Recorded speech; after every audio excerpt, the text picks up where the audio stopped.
Alhamdulillah, Alhamdulillah al-qail, a'udzu billahi minasyaitonir rajim.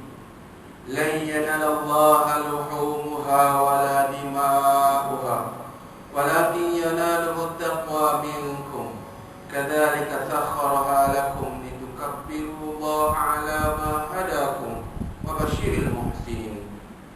Asyhadu an la ilaha illallah wahdahu la syarika lah, wa asyhadu anna sayyidina Muhammadan 'abduhu wa rasuluh.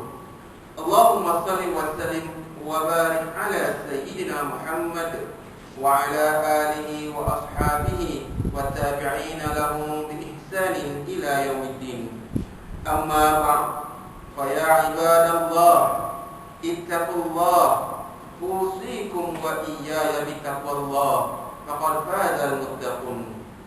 Kaum muslimin yang dirahmati Allah sekalian, khatib ingin berpesan kepada diri sendiri dan sedang jemaah sekalian.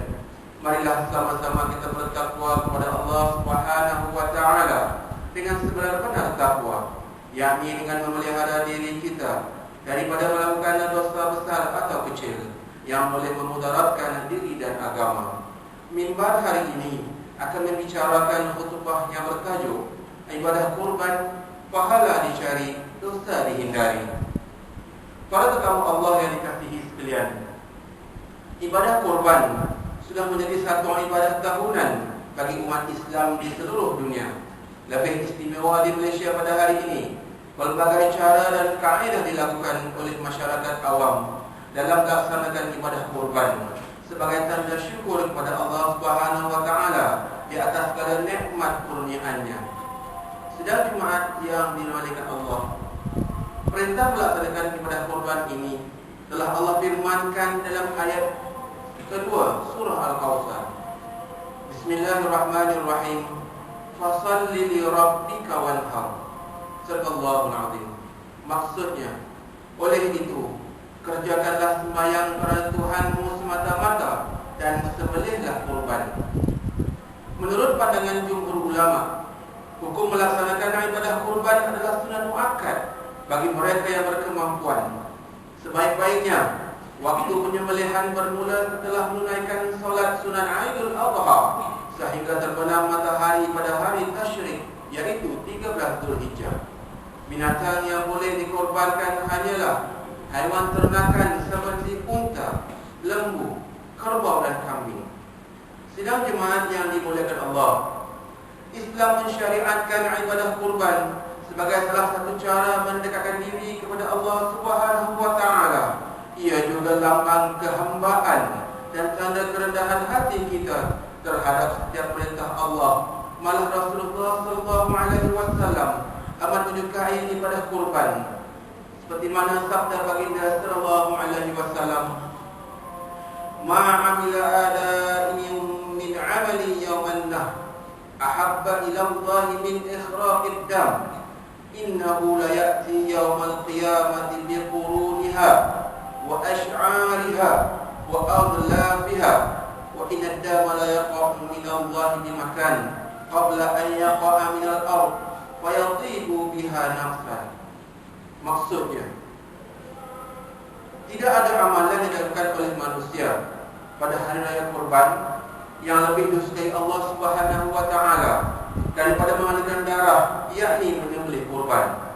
Sesungguhnya ia akan datang pada hari kiamat kelak dengan tanduk-tanduknya, bulu-bulunya dan kuku-kukunya.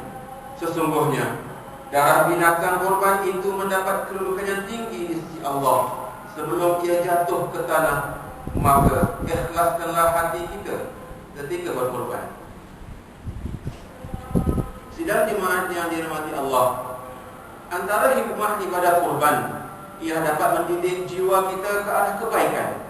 Ia mengajar kita untuk mengikis sifat terlalu sayangkan harta. Sebahagian harta kesenangan yang kita miliki mesti dikongsi bersama-sama dengan golongan fakir miskin yang lebih memerlukan. Cuba kita bayangkan, bilakah kali terakhir saudara kita yang kurang bernasib baik dapat makan nasi berlaukkan daging? Saya ulangi, bilakah rasa-rasanya golongan yang kurang bernasib baik dapat makan nasi berlaukkan daging. Maka dengan ibadah korbanlah kita dapat memahami kepelitan hidup yang mereka lalui. Kaum muslimin yang dimuliakan Allah, bersempena dengan musim Aidul Adha tidak lama lagi, mimbar ingin mengambil kesempatan untuk berpesan beberapa perkara yang wajib diberi perhatian melibatkan ibadah korban. Yang pertama, kepada pihak yang menjual haiwan korban, janganlah mengambil kesempatan dengan menaikkan harga sesuka hati. Jangan menipu dengan menukar binatang korban tidak seperti yang dijanjikan. Yang kedua, kepada peserta korban, ikhlaskanlah hati. Ikhlaskanlah hati. Ikhlaskanlah hati kita dan niatkan ibadah anda semata-mata kepada Allah Subhanahu wa taala. Dan yang ketiga, kepada pihak pengurusan korban, jangan mengambil keuntungan tanpa persetujuan peserta. Laksanakan amanah anda sebaik yang mungkin, serta buatlah pembahagian yang tepat mengikut syarat. Dan yang terakhir, yang keempat, kepada petugas-petugas, jangan mencuri daging, tulang dan ekor binatang korban. Jangan memilih-pilih bahagian daging yang baik-baik sahaja. Sebaliknya, buatlah pembahagian yang adil kepada semua yang berhak. Petugas tidak harus mengambil upah daripada binatang kurban, melainkan bayaran lain sebagai sapu hati. Mudah-mudahan semua pihak yang terlibat dalam melaksanakan ibadah kurban pada tahun ini mendapat ganjaran pahala di sisi Allah Subhanahu wa taala dan bukannya dosa serta kemurkaan Allah. Kaum muslimin yang dirahmati Allah, sebelum akhiri khutbah pertama minggu ini, marilah kita sama-sama menghayati firman Allah Subhanahu wa taala dalam surah Al-Hajj ayat 37. A'udzu billahi minasyaitonir rajim.